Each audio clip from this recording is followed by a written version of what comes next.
இசை மழையில் தேன் கவி பொழிந்தே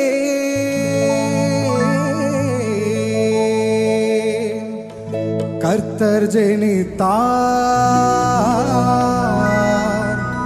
அன்பாய் பாடுங்கள்.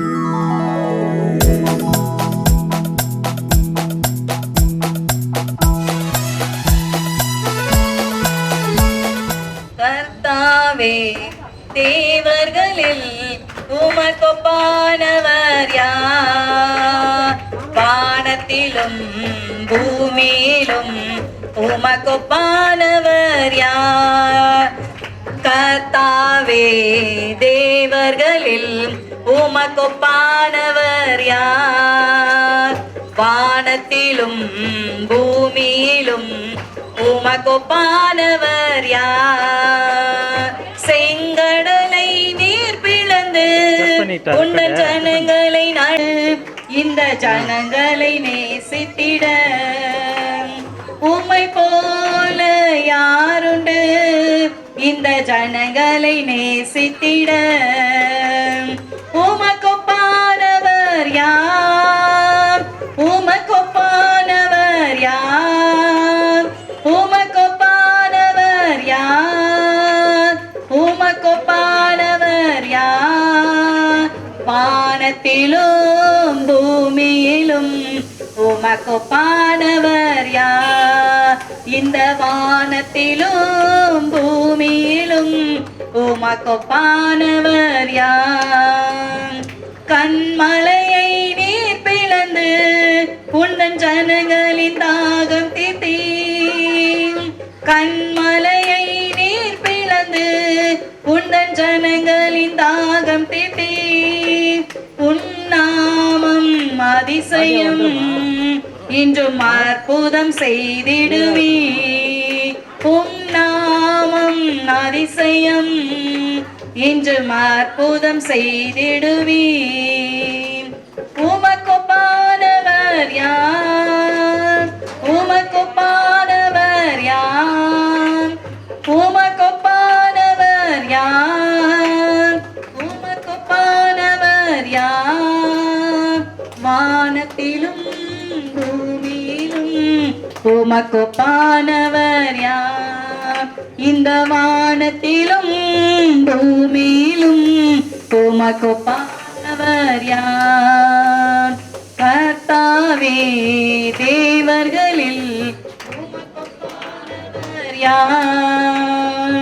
எத்தனை பேருக்குல காரியங்கள் நடுவு சூழ்நிலை மத்தியில உணவு இல்லாதபடிக்கு, ஆகாரம் இல்லாதபடிக்கு எவ்வளவு தத்தளிக்கிற ஜனங்கள் மத்தியில கத்தர் உங்களுக்கு எவ்வளவு அருமையாய் கூட நடத்தி வந்தாரா?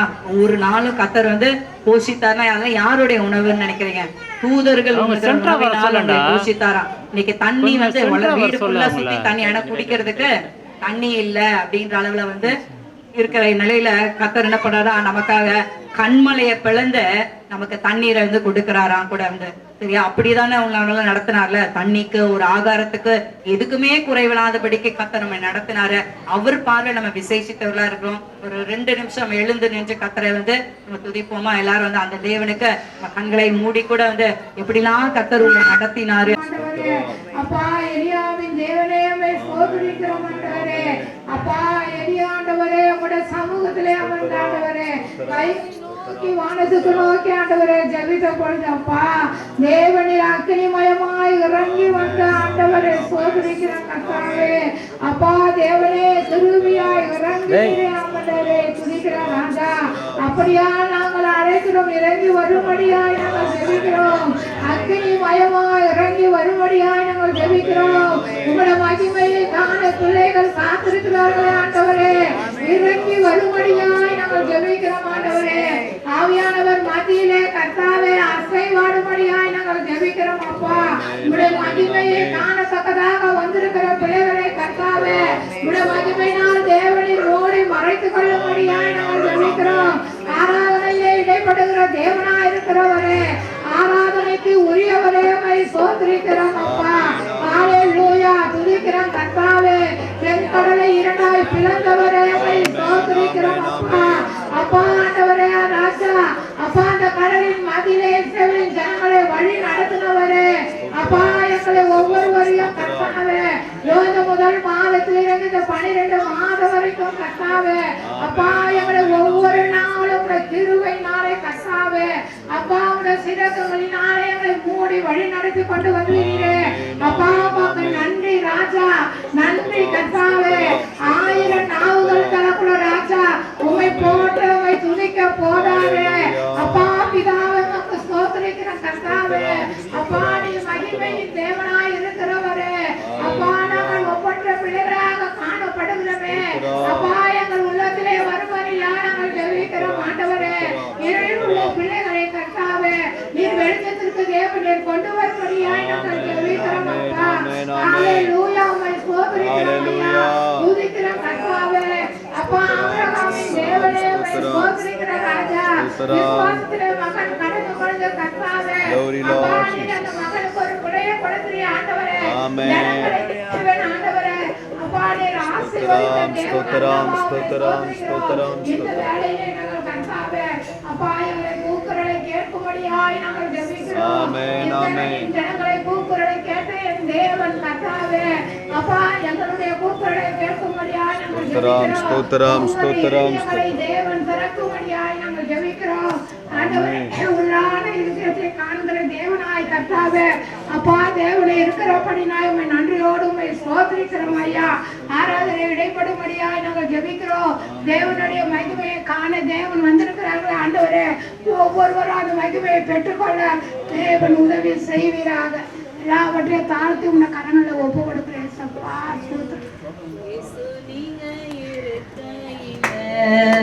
நாங்க சோர்ந்து போவதில்லை. அம்மே இருக்கும்போது நமக்கு எதுவும் சோர்வே கிடையாது, சரிங்களா? ஏன்னா என்ன பண்ண போறாரு, நீங்க எல்லாமே பார்த்து கொள்வீங்க, நீங்க எல்லாமே பார்த்து கொள்வீங்க. விசுவாசிக்கிறீங்களா? நீங்க எல்லாமே பார்த்து கொள்வீங்க, நீங்க எல்லாமே பார்த்து கொள்வீங்க. இயேசு நீங்க இருக்கையில நாங்க சோர்ந்து போவதில்லை. ஆமென். இயேசு நீங்க இருக்கையில நாங்க சோர்ந்து போவதில்லை. எல்லாமே எனக்கு நீங்க தானே, எனக்குள் வாழ்பவரும் நீங்க தானே. விசுவாசத்தோடு சொல்லுங்க, நீங்க தானே, எனக்குள் வாழ்பவரும் நீங்க தானே. இயேசு நீங்க இருக்கையில நாங்க சோர்ந்து போவதில்லை. இயேசு நீங்க இருக்கையில நாங்க சோர்ந்து போவதில்லை.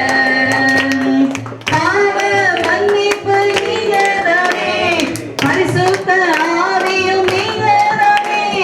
பாவ மன்னிப்பு நீங்க தானே, பரிசுத்த ஆவியும் நீங்க தானே. இயேசு நீங்க இருக்கையில நாங்க சோர்ந்து போவதில்லை. இயேசு நீங்க இருக்கையில நாங்க சோர்ந்து போவதில்லை. ஒரே ஒரு நிமிஷம். என்ன சொல்றாரு? பாவம் மன்னிப்பும் நீங்க தான், நீங்க தானே, பரிசுத்த ஆவியும் நீங்க தானே. இயேசு நீங்க இருக்கையில நாங்க சோர்ந்து போவதில்லை. இயேசு நீங்க இருக்கையில நாங்க சோர்ந்து போவதில்லை. நீங்க எல்லாமே பார்த்து கொள்வீங்க, நீங்க எல்லாமே பார்த்து கொள்வீங்க, நீங்க எல்லாமே பார்த்து கொள்வீங்க, நீங்க எல்லாமே பார்த்து கொள்வீங்க. இயேசு நீங்க இருக்கையில நாங்க சோர்ந்து போவதில்லை. கைகளை உயர்த்தி கூட ஒரு திசை கூட, ஏசப்பா நீங்க எங்க கூட இருந்தா எங்களால் எந்த காரியத்துக்கு நாங்க கலக்கமே அடைய மாட்டோம் ஆண்டவரே. இந்த வருஷம் முழுக்க நீங்க எங்களுக்குள்ள இருந்தீங்க, எனக்குள்ள இருந்தீங்க. எல்லாரும் சொல்லுங்க, எனக்குள்ள இருந்தீங்க ஏசப்பா, என் கூடவே இருந்தீங்கப்பா. அதனாலதான் என்னால இந்த வருஷத்து இந்த முடிவுல வரைக்கும் என்னால வந்திருக்க முடிஞ்சிருக்குது. 2024 நான் பார்க்க போகிறேன் அப்படின்னு சொல்லி நம்ம கர்த்தருக்குள்ளாய் கூட கர்த்தர் நடத்தி வந்ததுக்காக நான் நன்றி செலுத்தி இந்த வேலையில கூட எங்களை நாங்கள் அர்ப்பணித்து எங்களை தாழ்த்தி எங்களை வெறுமையாக்கி நாங்கள் கர்த்தாவே அதற்கு ஒவ்வொரு ஜனத்தையும் கர்த்தர் இதுவரை நடத்தின இமானுவேலர் எபினேசர் ஆண்டவரே, ஓ இனியனை நடத்தி செல்ல நீர் வல்லமையோராய் கூட இருக்கிறீர் ஆண்டவரே. மக்கள் நன்றி கர்த்தாவே, நன்றி கர்த்தாவே. காலைதோறும் என்னுடைய கிருபைகள் புதியனவா இருக்கும் என்று சொன்ன கர்த்தாவே, ஒவ்வொரு நாளும் ஆண்டவர் அந்த புதிய கிருபையினால பிள்ளைகளை நடத்தி கொண்டு வருகிறீர்கள். மக்கள் நன்றி கர்த்தாவே. வான தேவ தூதலுக்கு உண்டான கத்தா மன்னாவினால அப்பா அனுதினமும் கத்தான இந்த மன்னாவினால கத்தாவரஜா வருஷிக்க செய்கிற தேவன் ஆண்டவரே, இந்த பிள்ளைகளை வருஷம் முழுக்க நீர் நடத்தி வந்திருக்கிறீர்கள். மக்கள் நன்றி கர்த்தாவரஜா. இயேசுவே தகப்பனே, மனிதர்கள் உண்ணாத அந்த மன்னாவினால கர்த்தர் நீர் கர்த்தாவே அந்த ஜனங்களை நடத்தினது போல ஆண்டவரே, இந்த நாளில் கர்த்தர் நீர் கர்த்தாவே மட்டுமாய் நடத்தின தேவனுக்கு நன்றி கர்த்தாவே. இவ்வளவு ஆழத்திலே ஆண்டவரே அந்த தூய ஆதி தூயோருக்கு மாத்திரம் நன்றிகளையும் துதிகளையும் ஸ்தோத்திரங்களையும் ஏறெடுத்து செபிக்கிறோம். இந்த இயேசுவை நாமத்தால செபிக்கிறோம் எங்கள் ஜீவனுள்ள நல்ல பிதாவே. ஆமென் ஆமென். ஹல்லேலூயா. எல்லாரும் அமரலாம். ஹல்லேலூயா. எத்தனை பேர் சந்தோஷமா இருக்கீங்க? சந்தோஷமா இருந்தா தெரியணுமே, தெரிய மாட்டேங்குது எனக்கு. எல்லாருமே சந்தோஷமா இருக்கிறோம். எனக்கு தெரியுது, உங்களை பார்க்காதவங்களுக்கு நீங்க சந்தோஷமா இருக்கீங்களான்னு எப்படி தெரியும்? இப்ப நீங்க சிரிக்கிறீங்க, நான் பாக்குறேன், அதனால நீங்க சந்தோஷமா இருக்கீங்கன்னு எனக்கு தெரியும். இந்த மாடி வீட்டுல இருக்கிறவங்க, பக்கத்துல இருக்கிறவங்க இது மறைச்சிருமே சாமியானா, எப்படி தெரியும் நீங்க சந்தோஷமா இருக்கீங்க? சந்தோஷமா இருந்தீங்கன்னா அவங்களுக்கு தெரியற மாதிரி ஒரு அல்லேலூயா சொல்லுங்க. சந்தோஷமா இருக்கிற அல்லேலூயா. அல்லேலூயா. சந்தோஷமா இருக்கீங்கன்னா உங்க பக்கத்துல இருக்கிறவங்களுக்கு கேட்கிற மாதிரி ஒரு அல்லேலூயா சொல்லுங்க.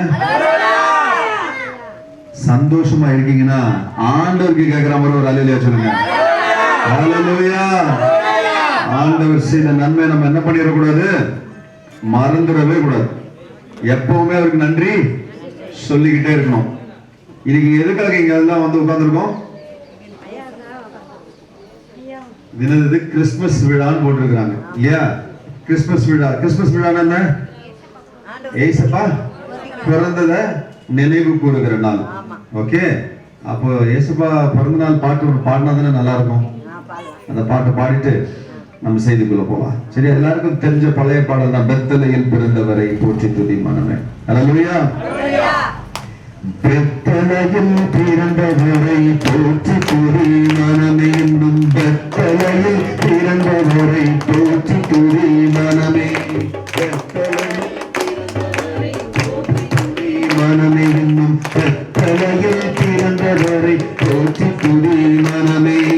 சர்வத்தையும் படைத்தாண்ட சர்வ வல்லவர், சர்வத்தையும் படைத்தாண்ட சர்வ வல்லவர், இங்கு தாழ்மையுள்ள தாய்மடியில் தலை சாய்க்கலானார், இங்கு தாழ்மையுள்ள தாய்மடியில் தலை சாய்க்கலானார்.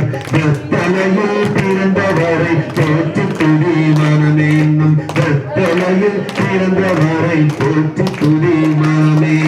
சிங்காசனம் விட்டிருக்கும் தேவமைந்தனார், சிங்காசனம் விட்டிருக்கும் தேவமைந்தனார், இங்கு தங்கமுற்ற பசுந்தட்டிலில் படுத்திருக்கிறார், இங்கு தங்கமுற்ற பசுந்தட்டிலில் படுத்திருக்கிறார்.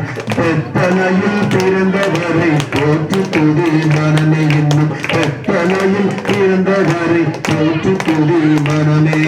முன்னும் அவர் சொன்னபடி முடிப்பதற்காக, முன்னும் அவர் சொன்னபடி முடிப்பதற்காக, இங்கு மோட்சம் விட்டு காட்சியுள்ள முன்னணையிலே, இங்கு மோட்சம் விட்டு காட்சியுள்ள முன்னணையிலே.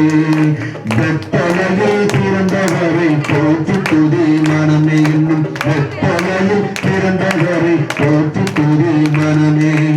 ஆவிகளில் போற்றுதலால் ஆனந்தம் கொண்டோ, ஆவிகளின் போற்றுதலால் ஆனந்தம் கொண்டோ, இங்கு ஆட்களுள்ள சத்தத்திற்குள் அழுது பிறந்தார், இங்கு ஆட்களுள்ள சத்தத்திற்குள் அழுது பிறந்தார். வெத்தலையில் பிறந்தவரை போற்றி துதி மனமே என்னும், வெத்தலையில் பிறந்தவரை போற்றி துதி மனமே. இவ்வளவாய் அன்பு வைத்த எம்பெருமானே, இவ்வளவாய் அன்பு வைத்த எம்பெருமானே, நான் நம்முடனே ஏகிருவோமே, நாம் என்னமுடன் போய் துதிக்க பெத்தலையில் பிறந்தவரை போற்றி துதி மனமே, இன்னும் பெத்தலையில் பிறந்தவரை போற்றி துதி மனமே. எனக்காக அவர் அவரோட மகிமை எல்லாத்தையும் விட்டுட்டு இந்த பூமிக்கு இறங்கி வந்தாராம். ஹல்லேலூயா. ஏன் தெரியுமா? உங்களை ரொம்ப பிடிக்கும் அவருக்கு, உங்களை ரொம்ப பிடிக்கும், உங்களை ரொம்ப லவ் பண்றாரு அவரு, அதனாலதான் இறங்கி வந்தாரு. ஹல்லேலூயா. நீங்க எந்த நிலையில இருந்தாலும் சரி, நீங்க கண்ணீரோட அவரை பார்த்து ஏசப்பான்னு கூப்பிட்டீங்கன்னா, நீங்க எந்த பிரச்சனையில இருந்தாலும் இறங்கி வந்து, வேத வசனம் சொல்லுகிறது, தம்மை நோக்கி கூப்பிடுகிற யாவருக்கும், தம்மை நோக்கி உண்மையாய் கூப்பிடுற யாவருக்கும் அவர் சமீபமா இருக்கிறாராம். எப்படிங்க? அவர் இந்த உள்ள ஒண்ணு வச்சுக்கிட்டு வெளியில ஒண்ணு, இந்த நாடகம்லாம் அவருக்கு பிடிக்கவே பிடிக்காது. என்னால முடியலன்னா முடியல, எனக்கு கஷ்டம்னா கஷ்டம், நீங்க சொல்லவே வேணாம். நீங்கள் வேண்டிக் கொள்வதற்கு முன்பதாகவே உங்களுக்கு என்னது தேவை என்பதை அவர் அறிந்திருக்கிறாராம். ஹல்லேலூயா. அவர் எதிர்பார்க்கறதுல ஒண்ணே ஒண்ணுதான், என் பிள்ளை, என் மக என்னை பார்த்து உண்மையா ஏசப்பா எனக்கு உதவி செய்யன்னு கேட்க மாட்டாளான்னு எதிர்பார்க்கிறாரு. ஹல்லேலூயா. எத்தனை பேருக்கு கஷ்டம் பிரச்சனை எல்லாம் இருக்கு? கையெல்லாம் நீங்க தூக்கலன்னா நீங்களாம் அம்பானியோட பெரிய ஆளுங்கன்னு அர்த்தம். ஆமாவா? இல்ல, அம்பானிக்கே பிரச்சனை தான். அவரு எப்ப இன்கம் டாக்ஸ் ரைடு வருவாங்க, என்ன வருவாங்கன்னு பயந்துகிட்டு தான். எல்லா பணக்காரனும் அப்படிதான் இல்ல? ஒவ்வொருத்தருக்கும் ஒவ்வொரு பிரச்சனை, நமக்கு ஒவ்வொரு விதமான பிரச்சனை. என்னுடைய வாழ்க்கையில ஒரு காலகட்டத்துல பயங்கரமான பிரச்சனை, கொஞ்சம் கொஞ்சம் பிரச்சனை தான் இல்ல. இந்த அக்கா உதவி பண்ற மாட்டாங்களா, அந்த ஆயா உதவி பண்ற மாட்டாங்களா, அந்த தாத்தா உதவி பண்ற மாட்டாங்களா, அந்த அங்கிள் ஆண்டி யாராவது உதவி பண்ணிட மாட்டாங்களா, யாராவது உதவி பண்ணிட மாட்டாங்களான்னு ஒவ்வொருத்தரை மூஞ்சா பார்த்தேன். எந்த மூஞ்சுகிட்ட இருந்து உதவி கிடைக்கல. ஆனா என்ன ஒரு கண் என்னை நோக்கி பார்த்துச்சு, என் வாழ்க்கையை மாறிடுச்சு. இயேசு சாமி என்னை பார்த்தாரு, என்னுடைய கண்ணீரை பார்த்தாரு, அவரை நோக்கி நான் பார்த்தேன், அவர் என்ன நோக்கி பார்த்தாரு, வாழ்க்கை மாறிடுச்சு. ஹல்லேலூயா. என் வாழ்க்கையை மாத்தின தேவன் உங்க வாழ்க்கையை மாத்துவாரு. என் வாழ்க்கையை எப்படி மாத்தினாருன்றதான் உங்ககிட்ட சொல்ல வந்திருக்கேன் இன்னைக்கு. ஹல்லேலூயா. வேதத்தை வச்சிருக்கவங்க கொஞ்சம் வேதத்தை எடுத்து நான் சொல்ற வசனத்தை வாசிங்க. 1 சாமுவேல் 2ஆம் அதிகாரத்துல 8வது வசனம். 1 சாமுவேல் வேதத்துல ஒரு பகுதி பழைய ஏற்பாட்டுல உண்டு. அதுல 1 சாமுவேல் அப்படின்னு ஒரு பகுதி, அதுல 2வது அதிகாரத்துல 8வது வசனம் இப்படியா சொல்லுது. வசனம் இப்படியா சொல்லுது, அவர் சிறியவனை புழுதியிலிருந்து எடுத்து எளியவனை குப்பையில் நுழைத்து ராஜாக்களோடு பிரபுக்களோடு அமர பண்ணுவாராம், மகிமை உள்ள சிங்காசனத்தை கொடுப்பேன் அப்படின்னு சொல்லியிருக்காரு. என்ன அப்படின்னா, நீ எவ்வளவுதான் மோசமான நிலைமையில இருந்தாலும், நீ எவ்வளவுப்பட்ட வியாதியில இருந்தாலும், கண்ணீர்ல இருந்தாலும், கஷ்டத்துல இருந்தாலும், உன்னை யாரும் சட்டை கூட பண்ணாத நிலைமையில நீ இருந்தாலும், அந்த இடத்துக்கு உனக்காக இறங்கி வந்து உனக்கு கையை பிடிச்சு மேல தூக்கின்னு வந்துருவாராம். ஹல்லேலூயா. ஹல்லேலூயா. நான் என் பேர் வந்து அமர்தீப். நல்லா இருக்கா? பேர் நல்லா இருக்கா? பிடிச்சிருக்குதா உங்களுக்கு? என் மூஞ்சி பிடிச்சிருக்குதா? சரி, ஓகே. ஆமா ஆமா ஆமா, சரியா? ஆமா. இப்போ நான் வந்து என்னை பார்த்தா எப்படி தெரியுது? எந்த ஊருக்கார மாதிரி தெரியுது? சரி, நானே சொல்லிடுறேன். என்னை பார்த்தா தெரியாது, நான் சொன்னா அப்படியா அப்படின்னு ஆச்சரியப்படுவீங்க. நான் ஒரு மார்வாடி குடும்பத்தில இருந்து கர்த்தரோட கிருபையினால் ரட்சிக்கப்பட்டு உங்க முன்னாடி நிக்கிறேன். மார்வாடினா தெரியுமா? மார்வாடினா தெரியாதா எங்களுக்கு? சேடு.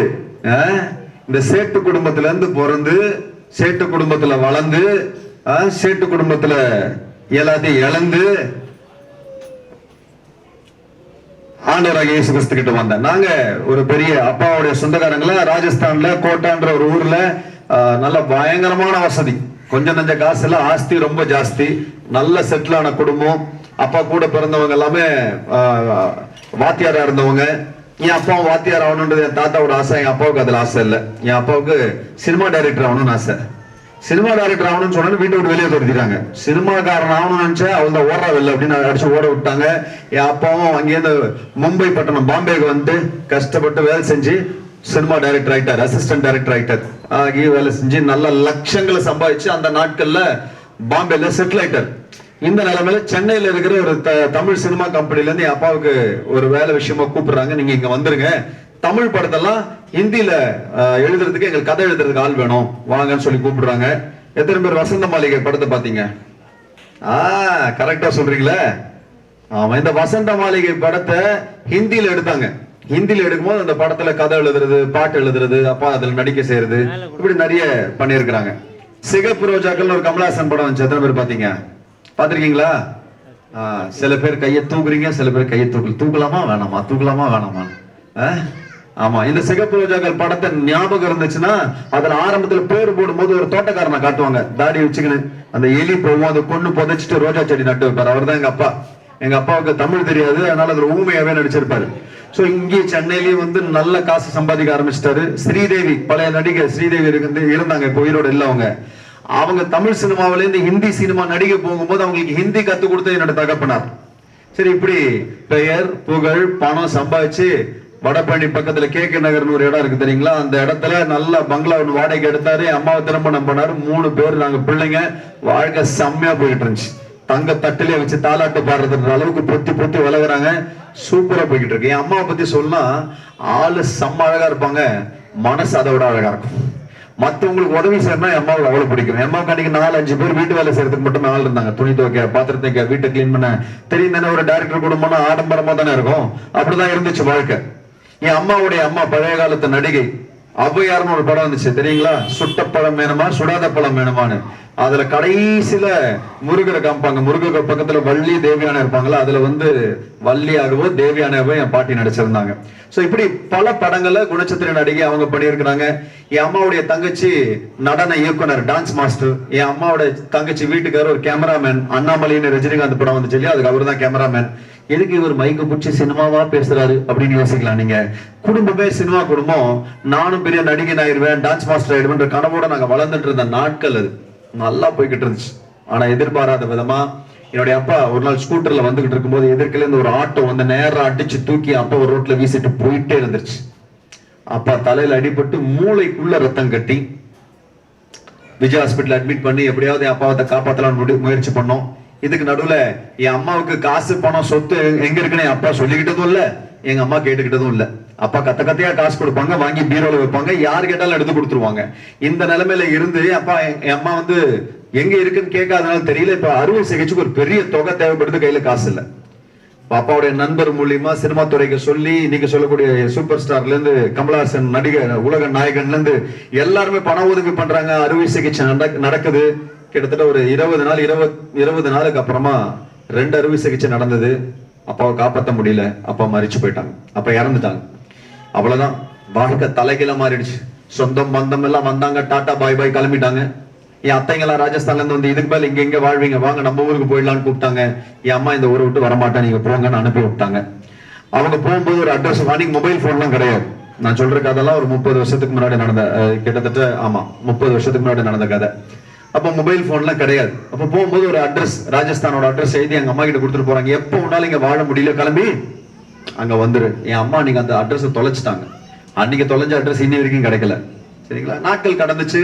கையில கொஞ்சம் பணமும் பேங்க்ல கொஞ்சம் பணமும் இருந்துச்சு. அதை வச்சு என் அப்பா இருக்கும்போது எங்களுக்கு எப்படி ஆடம்பரமான வாழ்க்கையை கொடுத்தாங்களோ எங்க அம்மா அதே மாதிரி எங்களை பாத்துக்கிறாங்க. கொஞ்சம் நல்ல கையில இருக்கிற காசுலாம் காலி, வருமானம் இல்ல, என்ன பண்றதுன்னே தெரியல அம்மாவுக்கு. அப்பாவுடைய நண்பர்கிட்ட போய் உதவி கேட்கிறாங்க. சினிமா துறையில இருந்து பணம் வாங்கி கொடுங்க, பேங்க்ல போட்டு நான் குடும்பத்தை காப்பாத்திக்கிறேன்ட்டு. அவர் நீ கவலைப்படாதமா, உங்க குடும்பத்தை நான் பாத்துக்கிறேன்னு சொல்லி ஒரு லெட்டர்ல எழுதி கையெழுத்து போட்டு கூட நான் போய் பணத்தை வாங்கிட்டு வந்தாருன்னு சொல்லிட்டு அம்மா கிட்ட அந்த லெட்டர் வாங்கிட்டு போய் பணத்தை வாங்கிட்டு அவர் செட்டில் ஆயிட்டாரு. அந்த காசை நம்ம கிட்ட எடுத்து வந்து கொடுக்கல. நண்பர்களால ஏமாற்றப்பட்டோம், உறவுகளால கைவிடப்பட்டோம், எல்லாரால கைவிடப்பட்டாச்சு. வீட்டுல இருக்கிற சாப்பாடுக்கு வச்சிருந்த எல்லாமே காலி. அடுத்து என்ன பண்றதுன்னு தெரியல.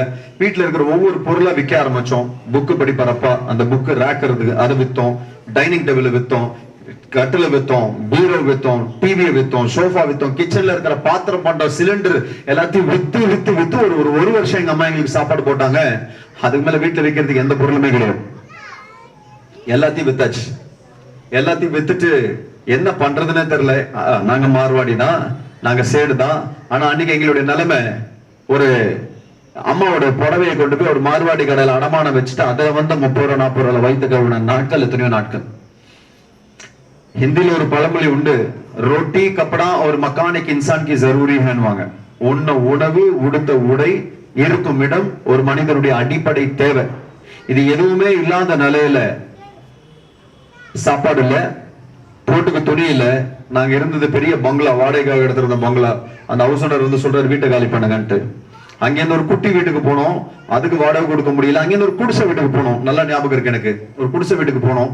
அந்த வீடு நான் இவ்வளவுதான் இருப்பேன் ஆளப்போ, நான் கால் நீட்டி நான் படுத்தேன்னா என் கால் வீட்டுக்கு வெளியில வரும். அவ்வளவுதான், குட்டி வீடு தான். அந்த வீட்டுக்கும் வாடகை கொடுக்க முடியல, அங்கேருந்து வெளியேற்றப்பட்டோம். இருக்க இடம் கிடையாது. கேர் ஆஃப் பிளாட்ஃபார்ம் அப்படின்னு சொல்ற மாதிரி பிளாட்ஃபார்ம் தான் வாழ்க்கைன்ற நிலைமைக்கு வந்துட்டோம்.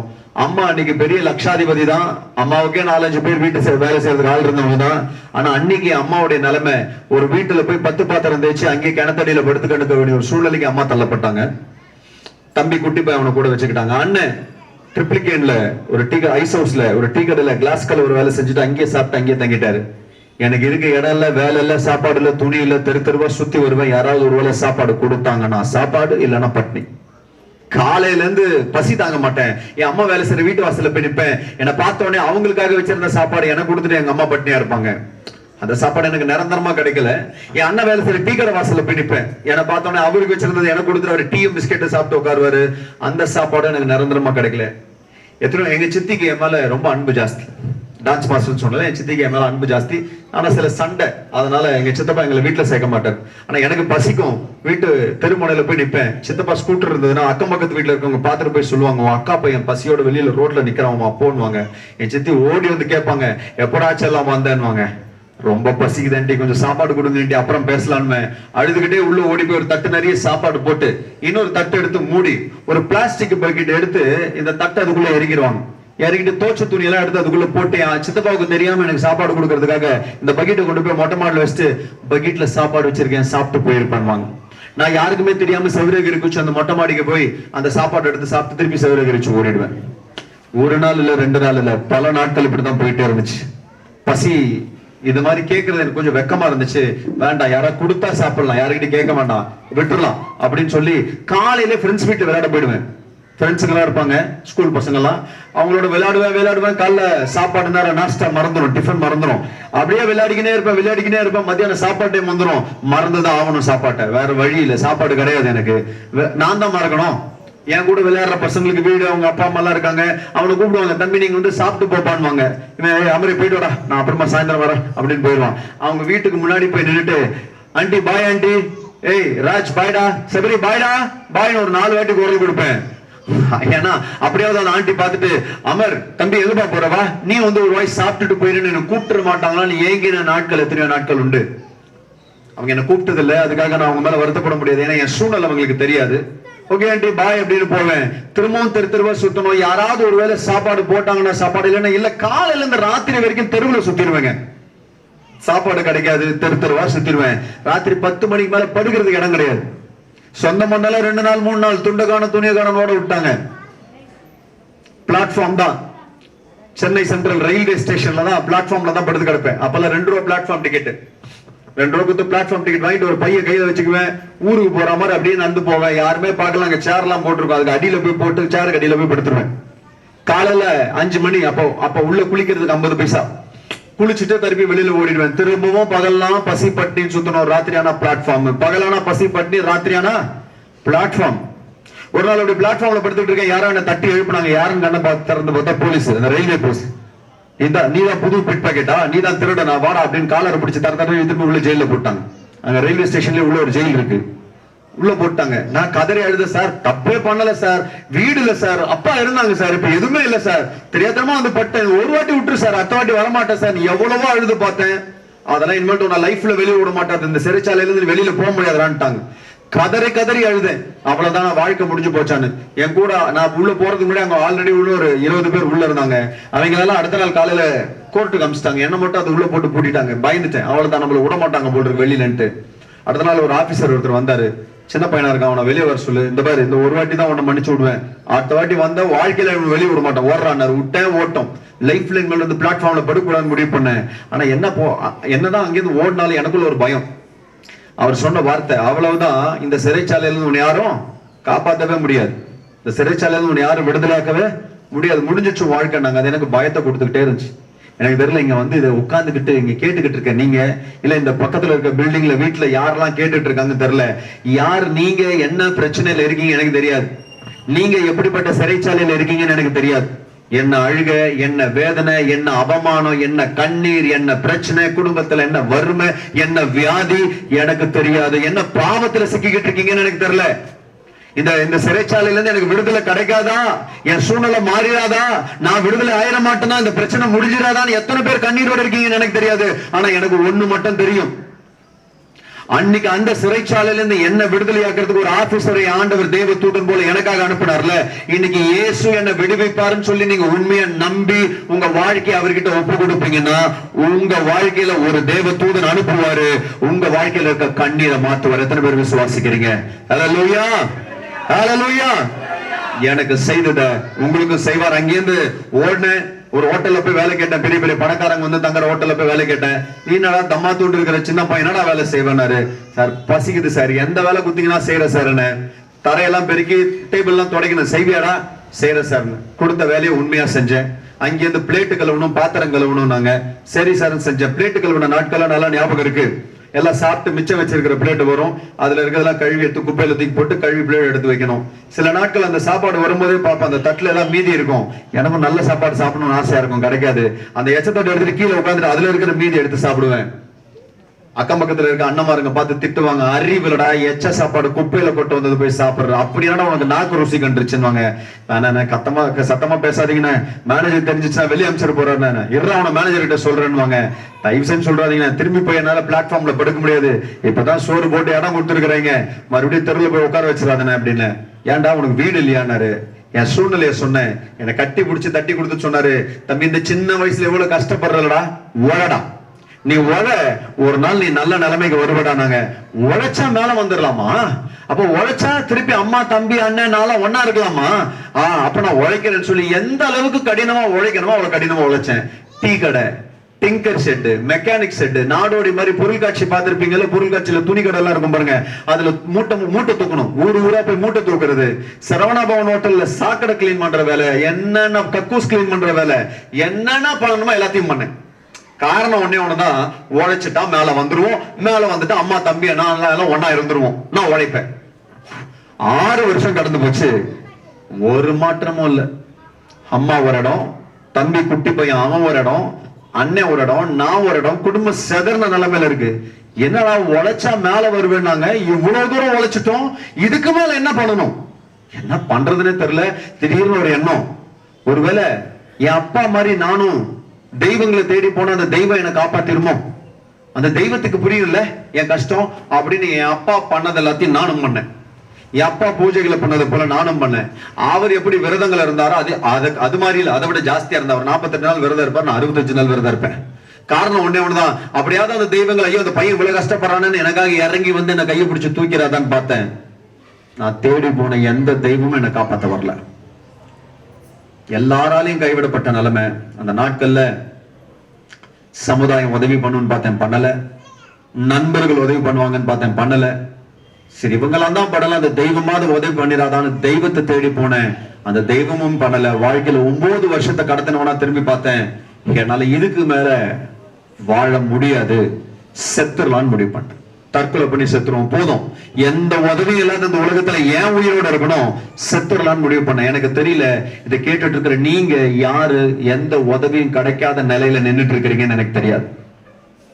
என்ன பண்றது என் வாழ்க்கையில, ஐயோ புரியலையே, அந்த போராட்டத்துக்கு ஒரு முடிவு இல்லையா, கலங்கி போய் உட்கார்ந்துருக்கீங்கன்னு எனக்கு தெரியாது.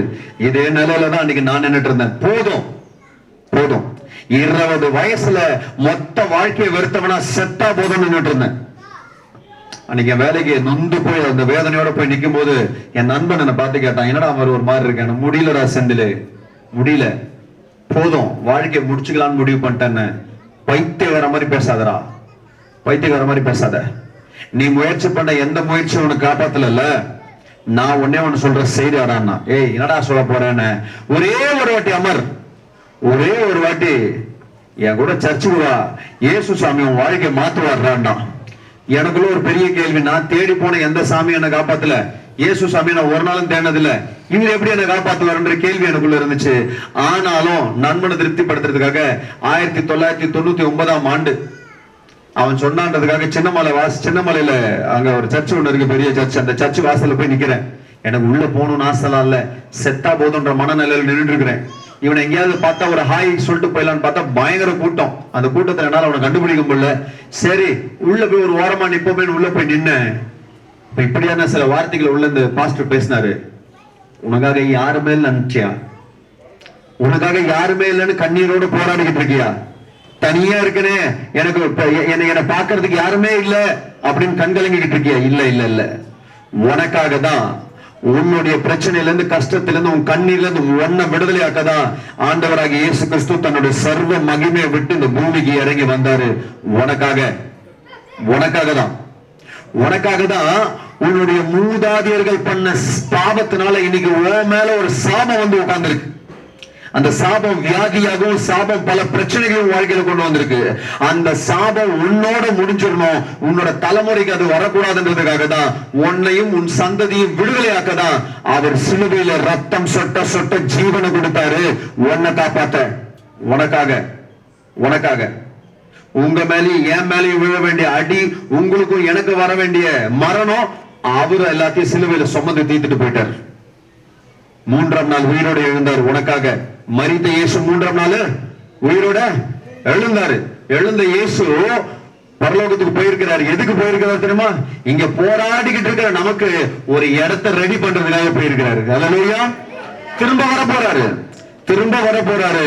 நாம அத்தனை பேரையும் அவர் ஆயத்தம் பண்ணின அந்த இடத்துல போய் நிம்மதியா, கண்ணீர் இல்ல, கவலை இல்ல, அழுகை இல்ல, பசி இல்ல, வறுமை இல்ல, கஷ்டம் இல்ல, அங்க எதுவுமே இல்ல. அங்க ஒன்னே ஒண்ணுதான், இயேசு நல்லவர், இயேசு நல்லவர், கர்த்தர் நல்லவர், கர்த்தர் நல்லவர்னு பாட்டு பாடி ஆராதிச்சுக்கிட்டே இருக்கிறதா அங்க வேலையே. வேற எந்த வேலையும் இல்ல. இதுக்காக அவர் திரும்பி வர போறாரு, உன்னையும் என்னையும் அங்க கூட்டிட்டு போறதுக்கு. இப்படியான காரியத்தை அந்த போதகர் சொல்லும் பொழுது எனக்குள்ள ஒரு கேள்வி. யாருமே இல்லாம அனாத மாதிரி பிளாட்ஃபார்ம்ல படுத்து கிடந்தனே, எனக்காக ஒரு தெய்வம் இறங்கி வந்துச்சு. அந்த தெய்வம் எனக்காக ஜீவனை வேற கொடுத்துச்சா? யார் இந்த இயேசு? தெரிஞ்சுக்கணும்னு ஆசையா இருந்துச்சு. அன்னைக்கு சர்ச்சு முடிஞ்சிருச்சு. அதுக்குள்ள அன்னைக்கு சர்ச்சுக்கு உள்ள வரும்போது என் மனநில செத்தா போதுன்ற மனநிலையில தான் உள்ள வந்தேன். ஆனா இந்த சத்தியத்தை கேட்டுட்டு சர்ச்சை விட்டுட்டு வெளியில போகும்போது, சர்ச்சை முடிச்சுட்டு வெளியில போகும்போது எனக்குள்ள ஒரு தைரியம், எனக்குள்ள ஒரு சத்தம், அமர், நீ ஏன்டா சாவணும்? நீ ஏன் சாவணும்? உனக்காக தான் இயேசு கிறிஸ்து ஒருத்தர் செத்து உயிரோட ஏஞ்சிருக்கிறாராமே, இவர் வாழ்க்கையை மாத்துவாரான்ற தைரியம் வந்துச்சு. தொடர்ந்து அந்த ஆலயத்துக்கு வர ஆரம்பிச்சேன். எனக்கு ஒரு வேத புத்தகம் கொடுக்கப்பட்டுச்சு. அந்த வேத புத்தகத்தை வாசிக்க ஆரம்பிச்சேன். வாசிக்க வாசிக்க வாசிக்க ஆண்டவர் என்னோட பேச ஆரம்பிச்சார். என்னுடைய பாவங்கள் எல்லாம் நான் விட்டுடும், என்னென்ன பாவங்களா நான் பண்றனோ இதெல்லாம் பண்ணாத, இத்தனை நாள் இதெல்லாம் பண்ண, இதெல்லாம் எனக்கு பிடிக்காது, இதை விட்டு என்னுடைய பாதை தான், இதுதான் வழி, இதுல நட வைக்க வேண்டும் சொல்லி ஆண்டவர் எனக்கு சொல்லி கொடுக்க ஆரம்பிச்சாரு. ஒரு அப்பாவை போல. என் அப்பாவை எழுந்துட்டேன், என் அம்மா என் கூட இல்ல, ஆனா எனக்கு தாயுமாய் தகப்பனுமாய் என்னோட கூட இருந்து என்ன சத்தியத்துல நடத்தி வந்தார். அன்னைக்கு தீர்மானிச்சு இனி இந்த வாழ்க்கையில இவரை விட்டுறக்கூடாது. இவரை விட்ட நான் கெட்டேன், அதனால இவரை விடாம இருக்கிறதுக்கு என்ன பண்ணணும்? அப்ப முழுக்க என் வாழ்க்கையை அவருக்கு ஒப்பு கொடுத்துடணும். முழுக்க முழுக்க என் வாழ்க்கை அவருக்கு ஒப்பு கொடுத்துட்டா என்னதான் ஆகும்? அவர் என்ன விடவே மாட்டாரு, அவர் என்ன விடவே மாட்டாரு. அப்ப நான் என்ன பண்ணணும்னு யோசிச்சு ஞான ஸ்நானம் எடுத்து ஏன்னா அந்த ஆண்டவராகிய இயேசு கிறிஸ்துக்கு மொத்தமா என்ன அர்ப்பணிச்சேன். அந்த நாளில இருந்து என் ஆண்டவர் படிப்படியா படிப்படியா படிப்படியா உயர்த்த ஆரம்பிச்சார். ஞானஸ்நானம் எடுத்த உடனே வந்துருச்சா? இல்ல இல்ல இல்ல. ஞானஸ்நானம் எடுத்து வேதத்தில் அவர் சொன்ன வார்த்தையின்படி என் வாழ்க்கையை நான் வாழ ஆரம்பிக்கும் போது படிப்படியா படிப்படியா படிப்படியா உயர்த்தினாரு. இன்னைக்கு சொந்தமா பிசினஸ் பண்ணும்படியாக என் தேவன் என் கரத்தை ஆசீர்வதித்திருக்கிறார். அருமையான மனைவியும் 2 பிள்ளைங்களையும் கொடுத்திருக்கிறார். சந்தோஷத்தோட சமாதானத்தோட கர்த்தருக்கு ஊழியத்தையும் செய்து கொண்டு வியாபாரத்தையும் செய்து கொண்டு நாங்க ஆசீர்வாதமா இருக்கிறோம். அல்லேலூயா. நான் சொல்றேன், இயேசு சாமி கிட்ட தேவனுக்கு மகிமை. இயேசு சாமி கிட்ட வந்துட்டா காசு வந்துரும், பணம் வந்துரும், அதுக்காக வாங்க அப்படின்னு நான் கூப்பிடல. காசு பணம் உலகத்துல எல்லாரும் தான் சம்பாதிக்கிறாங்க. இயேசு சாமி கிட்ட வந்தீங்கன்னா இந்த உலகத்துல யாருக்கும் கிடைக்காத ஒண்ணு உங்களுக்கு கிடைக்கும். என்ன தெரியுமா? நித்திய ஜீவன். நரகத்துக்கு போகாம சதா காலங்களிலும் நீங்களும் நானும் பரலோக ராஜ்யத்துல உயிரோடு இருக்கணும். எத்தனை பேருக்கு நரகத்துக்கு போகணும்னு ஆசை? நரகம்னா என்னன்னு தெரியுமா? நரகம்னா என்னன்னு தெரியுமா? நெருப்பு கடல். நெருப்பு கடல்ல தூக்கி போட்டா எப்படி இருக்கும்? போலாமா? வேணாம்ல. எத்தனை பேருக்கு பரலோகத்துக்கு போகணும்னு ஆசை? சொர்க்கத்துக்கு போகணும்னு எத்தனை பேருக்கு ஆசை? அங்க போனா நிம்மதியா இருக்கலாம்யா, பிரச்சனையே இல்ல, தலைவலியே கிடையாது. அங்க வாடகை கட்ட வேணாம், தண்டல் கட்ட வேணாம், இல்ல அங்க இறங்கிட்டு காசு வேணும் கேட்க வேணாம், வேர்வை கிடையாது, ஒண்ணும் கிடையாது இல்ல. அப்ப அந்த இடத்துக்கு போனோம்னா நீங்களும் நானும் இயேசு சுவாமிக்கு நம்ம இருதயத்தை கொடுக்கணும். இருதயத்தை கொடுத்தீங்கன்னா அவர் உயர்த்துவாரு. மத்தேயு எழுதின சுவிசேஷ புத்தகத்துல ஆகிய புறஜாதியாருடைய கலிலேயாவிலே இருளில் இருக்கும் ஜனங்கள் பெரிய வெளிச்சத்தை கண்டார்கள். மரணங்களில் திசைகளில் இருக்கிறவர்களுக்கு வெளிச்சம் உதித்தது என்று ஏசாயா தீர்க்கதரிசியினால் உரைக்கப்பட்டது நிறைவேறும்படி இப்படி நடந்தது. இருளில் இருக்கிற ஜனங்கள் பெரிய வெளிச்சத்தை கண்டார்கள். இருளில் இருக்கிற ஜனங்கள் பெரிய வெளிச்சத்தை கண்டார்களாம். மரண இருளில் இருந்தவர்களை தேவன் மீட்டெடுத்தார், விடுதலையாக்கினார் என்று பார்க்கிறோம். அல்லேலூயா. இந்த ஆண்டவராக இயேசு கிறிஸ்து இந்த கிறிஸ்துமஸ் நம்ம கொண்டாடிக்கிட்டு இருக்கோம்ல, கிறிஸ்துமஸோட நோக்கம் என்ன அப்படின்னா, ஜனங்கள் இருளுக்குள்ள இருக்கிறாங்க, அவங்களை மீட்டெடுக்கிறதுக்காக ஆண்டவராக இயேசு கிறிஸ்து வெளிச்சமாய் அந்த பூமிக்குள்ள மட்டும் இல்ல, இன்னைக்கு யாரெல்லாம் இயேசுவை வாழ்க்கையில வேணும்னு சொல்றீங்களோ அவர் வெளிச்சமாய் உங்க வாழ்க்கைக்குள்ளேயும் வருவாரு, உங்க வாழ்க்கையும் வெளிச்சமா மாத்திடுவாரு. அல்லேலூயா. என் வாழ்க்கை இருளடைஞ்சு போய் கிடந்துச்சு, என்ன பண்றதுன்னே தெரியாம இருந்தேன். அவரை பார்த்து கூப்பிட்ட, இயேசு சாமி என்னை காப்பாத்துங்கன்னு சொல்லி என் வாழ்க்கையில வந்தாரு. இன்னைக்கு உங்களுக்கு முன்னாடி மைக்க பிடிச்சு பேசிக்கிட்டு இருக்கிறேன். அல்லேலூயா. இல்லைன்னா என்னைக்கோ செத்து போயிருப்பேன். நான் செத்து போன இடத்துல புல்லு, காடு, மேடு எல்லாம் முளைச்சிருக்கும். அருமையான ஜனங்களே, நீங்க எந்த கஷ்டத்துல இருந்தாலும் சரி, எந்த பிரச்சனையில இருந்தாலும் சரி, இன்னைக்கு உங்க இருதயத்தை இயேசு சாமி கிட்ட திருப்பி கொடுத்துங்க. அவர் உங்ககிட்ட காசு கேட்க மாட்டாரு, உங்ககிட்ட பணம் கேட்க மாட்டாரு, எனக்கு இதை கொடு அதை கொடுலாம் கேட்க மாட்டாரு. அவர் கேட்கறதுல ஒண்ணே ஒண்ணு. என்னது சொல்லுங்களேன், யாராவது ஒருத்தர் சொல்லுங்க, என்ன கேட்கிறாரு? உங்க இருதயத்தை கேட்கிறாரு. அல்லேலூயா. அல்லேலூயா. அதுக்கு அவங்க இருதயத்தை பிச்சு கொடுத்துட சொல்லல, உங்க மனசுல அவருக்கு இடத்தை கொடுக்க சொல்றாரு. எத்தனை பேர் மனசு வச்சிருக்கிறீங்க? மனசு கிட்ட இருக்குன்றவங்க கை தூக்குங்க. எனக்கு மனசு, கை தூக்காதவங்க மனசே இல்லைன்னு அர்த்தம். உங்களுக்கு இருக்கா? மனசு இருக்குதா? அந்த மனசுக்குள்ள யார் இருக்கிறா? ஏசப்பா தான் இருக்கிறாரா? ஏசப்பா இருக்கிறாருன்னு சொல்றவங்களா அவர் அலையில வச்சுக்கோங்க. ஏசப்பா என் மனசு விட்டு போயிடாதுன்னு சொல்றவங்களா அவர் அலையில வச்சுக்கோங்க. நான் ஏசப்பா விட்டு போய மாட்டேன்றவங்களா அவர் அலையில வச்சுக்கோங்க. அல்லேலூயா. இந்த இயேசு சாமி பிறந்தது உங்களுக்காக, உங்க கண்ணீர்ல இருந்து உங்களை விடுதலையாக்க, உங்க இருளான நிலையில இருந்து உங்களை விடுதலையாக்கி வெளிச்சத்தை உங்க வாழ்க்கையில கொடுக்க. இன்னும் வெளிச்சம் வராம இருக்கிறதுக்கு காரணம், என்ன? இன்னும் ஏசப்பாவுக்கு நீங்க முழுசா உங்க மனசை கொடுக்கல. கொஞ்சம் பாவம் இருக்கு உள்ள, ஒரு மூளையில பாவம் ஒழிச்சுக்கிட்டே இருக்குது. ஞாயிற்றுக்கிழமை இங்க வரும்போது, இல்ல இங்க ஜெபிக்க வரும்போது நான் யாரு? நான் பரிசுத்தவான். மத்த நேரத்துல பண்ற டக்காட்டி வேலை இருக்குது பாருங்க. ஐயோப்பா. ஆமா, இயேசு சாமிக்கு எதிர்க்க ஒரு மாதிரி, இயேசு சாமிக்கு தெரியாம ஒரு மாதிரியா? இயேசு சாமிக்கு தெரியாம ஒரு இடமே கிடையாது, தெரியுமா? வேணா அக்காவுக்கு இந்த ஆண்டிக்கு முன்னாடி நீங்க வேற மாதிரியும், ஆண்டிக்கு பின்னாடி வேற மாதிரி நடந்துக்கலாம். ஆனா இயேசு சாமிக்கு எல்லா பக்கமும் ஒரே பக்கம் தான். நீங்க எங்க திரும்பினாலும் அங்க இருப்பாரு. தாவீது சொல்றாரு, நான் எங்க போனாலும் நீங்க இருக்கீங்களேடா, எங்க ஆண்டவரே போவேன். சமுதிரத்தின் ஆழத்துக்கு போனாலும் நீங்க இருக்கிறீங்க, வானத்துக்கு மேல வந்தாலும் நீங்க இருக்கிறீங்க, அந்த கடைசிக்கு போனாலும் இருக்கிறீங்க, மந்தவெளிக்கு போனாலும் இருக்கிறீங்க, ராயபுரத்துக்கு போனாலும் இருக்கிறீங்க, ராஜஸ்தான்ல போனாலும் நீங்க இருக்கிறீங்க. அங்கே ஒருத்தனை கூட்டு வந்து இங்க நிக்க வச்சுக்கிறீங்க. எங்க போனாலும் இயேசு சாமி இருக்காரு, அவரை ஏமாத்தவே முடியாது. அதனால என்ன பண்ணுங்க, முழு இருதயத்தோட உங்க இருதயத்தை அவர்கிட்ட கொடுத்தீங்கன்னா, இந்த கிறிஸ்துமஸ் பண்டிகை கொண்டாடுற இந்த நேரத்துல உங்க இருதயத்துக்குள்ள அவர் மறுபடியும் பிறப்பாரு.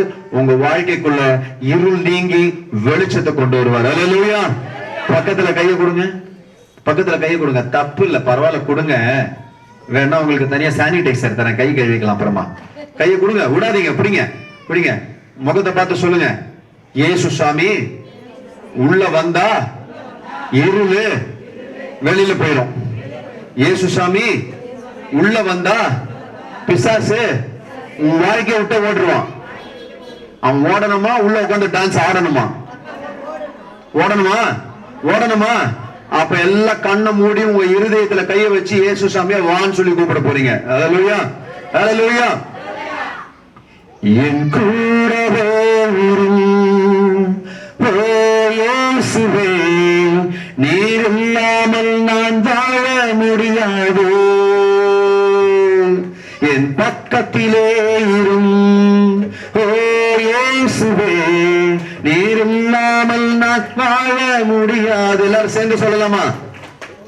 என் கூடவே இரும் ஓ இயேசுவே, நீர் இல்லாமல் நான் வாழ முடியாது. என் பக்கத்திலே இரும் ஓ இயேசுவே, நீர் இல்லாமல் நான் வாழ முடியாது. இருளான வாழ்க்கையில வெளிச்சமானிரே, உயிரற்ற வாழ்க்கையிலே ஜீவனானிரே. இருளான வாழ்க்கையிலே வெளிச்சமானிரே, உயிரற்ற வாழ்க்கையிலே ஜீவனானிரே. என் வெளிச்சமும் நீரே, என் ஜீவனும் நீரே, எனக்கு எல்லாமே நீங்க தானப்பா. என் வெளிச்சமும் நீரே, என் ஜீவனும் நீரே, எனக்கு எல்லாமே நீங்க தானப்பா. கண்ணீர் சிந்தும் நேரத்தில் நீர் தாயுமானிரே, காயப்பட்ட நேரத்தில் நீர் தகப்பனானிரே. கண்ணீர் சிந்தும் நேரத்தில் நீர் தாயுமானிரே, காயப்பட்ட நேரத்தில் என் தகப்பனானிரே. என் அம்மாவும் நீரே, என் அப்பாவும் நீரே, எனக்கெல்லாமே நீங்க தானப்பா. என் அம்மாவும் நீரே, என் அப்பாவும் நீரே, எனக்கெல்லாமே நீங்க தானப்பா. வியாதியின் நேரத்தில் வைத்தியரானிரே, சோதனை நேரத்தில் நண்பனானிரே. வியாதியின் நேரத்தில் வைத்தியரானிரே, சோதனை நேரத்தில் நண்பனானிரே. என் வைத்தியர் நீரே, என் நண்பரும் நீரே, எனக்கெல்லாமே நீங்க தானப்பா. என் வைத்தியர் நீரே, என் நண்பரும் நீரே, எனக்கெல்லாமே நீங்க தானப்பா. என் கூடவே இரும் ஓ இயேசுவே, நீர் இல்லாமல் நான் வாழ முடியாது. என் பக்கத்திலே இரும் ஓ இயேசுவே, நீர் இல்லாமல் நான் வாழ முடியாது. நீர் இல்லாமல் நான் வாழ முடியாது. நல்ல பிதாவே, இந்த அருமையான வேலைக்காய் நன்றி ராஜா. இங்க வந்திருக்கிற ஜனங்கள் இந்த கருத்துல ஒப்பு கொடுக்கிறோம். வந்திருக்கிற ஒவ்வொருத்தரும் என்ன கஷ்டத்துல இருக்கிறாங்கன்னு உங்களுக்கு தெரியும்பா. உங்களுக்கு தெரியாத விஷயமே கிடையாது. அவங்க மனசுக்குள்ள என்ன பிரச்சனை இருக்கு, அவங்க மனசுக்குள்ள என்ன கஷ்டம் இருக்குது, எல்லாம் உங்களுக்கு தெரியும். அவங்க யார்கிட்ட போய் கேட்பாங்கன்னு தெரியாம இருக்கிறாங்கப்பா. நீங்க இருக்கிறீங்கன்றத இன்னைக்கு எல்லாரும் நம்பி இருக்காங்க. இங்க வந்திருக்கிற அத்தனை பேரும் எனக்கு இயேசு சாமி இருக்கிறாரு, இயேசு எனக்கு உதவி செய்வாரு, இயேசு என்னை காப்பாத்துவாருன்னு நம்பி உட்கார்ந்து இருக்கிறாங்கப்பா. எங்க வாழ்க்கையில இவங்க ஏமாந்து போகவே கூடாது ராஜா. இவங்களுக்கு தேவையான எல்லா ஆசீர்வாதத்தை கொடுங்க. எத்தனை பேருக்கெல்லாம் சரீரத்துல பலவீனம் இருக்கோ அந்த பலவீனங்கள் எல்லாம், அந்த வியாதி எல்லாம் நீங்கி தலைவலி, கால் வலி, இடுப்பு வலி, நெஞ்சு வலி, ஜுரம், என்னென்ன வியாதி இருக்குதோ எல்லாத்தையும் எடுத்து போடுங்க ஆண்டவரே. எல்லாத்தையும் எடுத்து போடுங்க. நீங்க உள்ள வந்தா எல்லாம் குறையும், வெளியில போயிரும் சொல்றாங்கப்பா. நிறைவான ஆவியானவர் நீங்க உள்ள வந்தீங்கன்னா எனக்குள்ள இருக்கிற எல்லாம் குறையும், வெளியில போயிடும் சொல்லி உங்களோட வசனம் சொல்லுது இல்ல. இங்க எல்லாரும் உங்களை கூப்பிடுறாங்கப்பா. அவங்க மனசுக்குள்ள உங்களை கூப்பிடுறாங்க. நீங்க அவங்க மனசுக்குள்ள வந்துருங்கப்பா.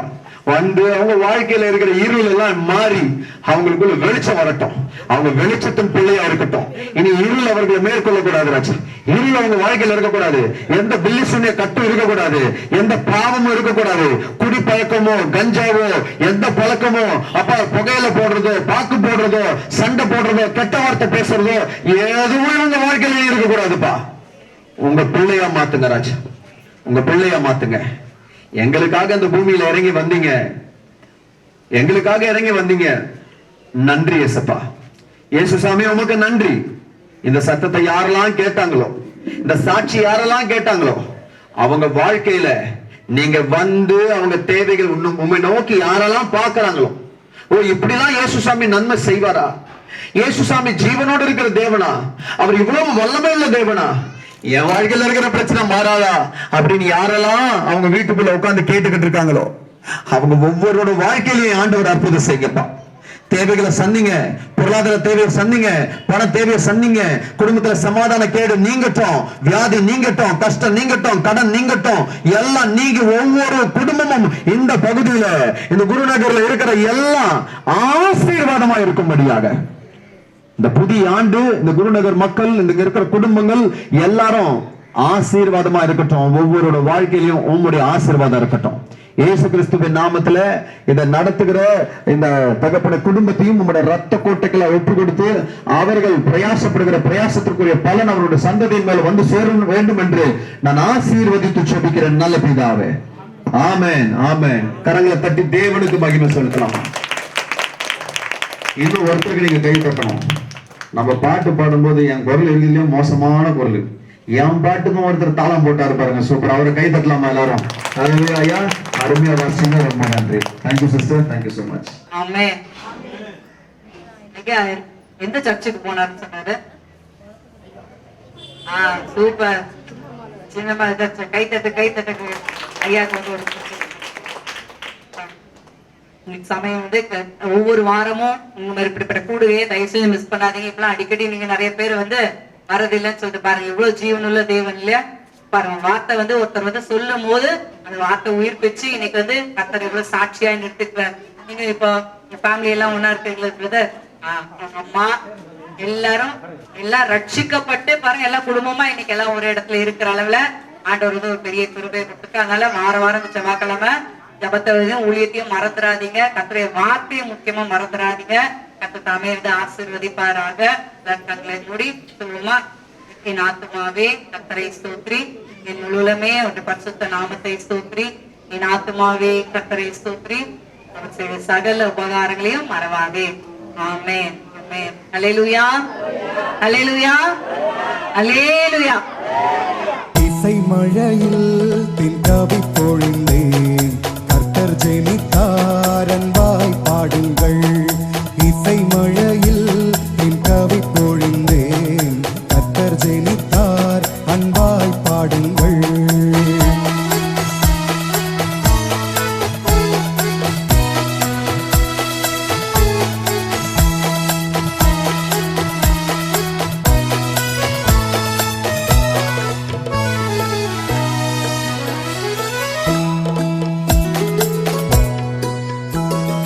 வான்மலர்தான் இப்புவியினிலே மலர்ந்திட்டதே நம் வாழ்வில் இன்று.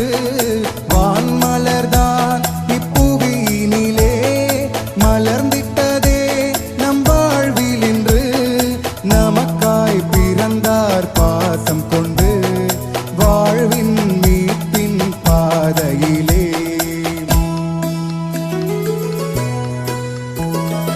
இசை மழையில் என் கவி பொழிந்தேன், கர்த்தர் ஜெனித்தார் அன்பாய் பாடுங்கள். இசை மழையில் என் கவி பொழிந்தேன், கர்த்தர் ஜெனித்தார் அன்பாய் பாடுங்கள்.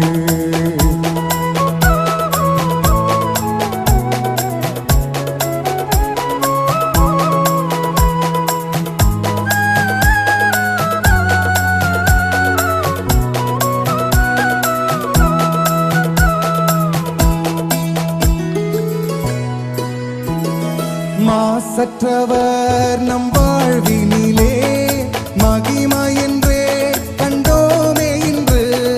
மாசற்றவர் நம் வாழ்வினிலே மகிமை என்றே கண்டோமே இன்று. விடிவெள்ளியாகும் தேவபாலன் தாழ்மை தாங்கி அவதரித்தார். இசை மழையில் என் கவி பொழிந்தேன், கர்த்தர் ஜெனித்தார் அன்பாய் பாடுங்கள். இசை மழையில் என் கவி பொழிந்தேன், கர்த்தர் ஜெனித்தார்